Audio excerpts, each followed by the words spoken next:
confronting this former prisoner, a man named Evans Tutt. According to Mr. Tutt, he was beaten with flashlights and kicked repeatedly by the deputies despite complying with their orders.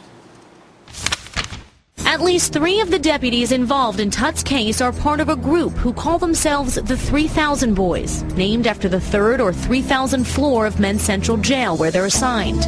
The group works hard and they play hard. As a symbol of their bond, they flash gang-like hand signs, 3 fingers for 3000.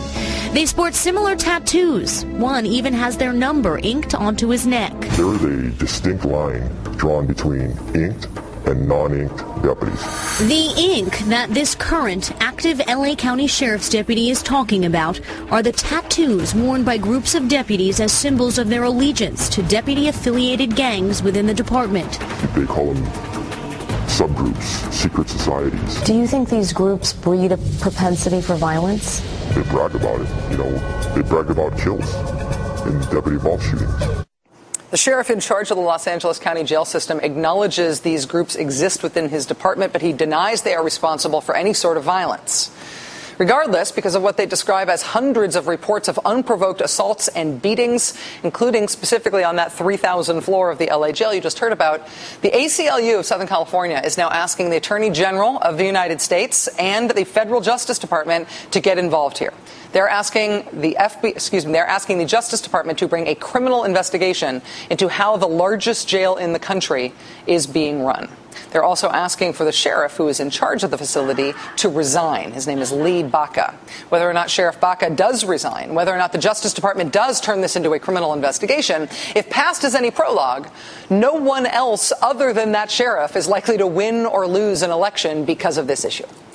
This is politics, but it is politics of a different kind. This is values politics, about who we are as a country.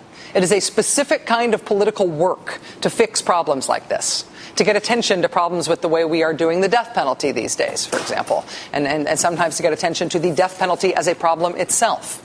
It is political work to raise enough of a ruckus to convince the Catholic chaplains and the people like a Hollywood producer visiting as a writing tutor, to convince people like that to speak out against the jail they are working in, even though they are definitely not there to make waves. Because the ruckus has to be loud enough to get people to notice and care that the biggest jail in the world probably ought to be torn down. Even the sheriff admits that. To get people to notice and care that the people for whom they probably don't have too much sympathy still should not be beaten with impunity. Because it is not about whether or not you like the person who the guy in the uniform is beating up. What this is about is the fact that the guy in the uniform is us.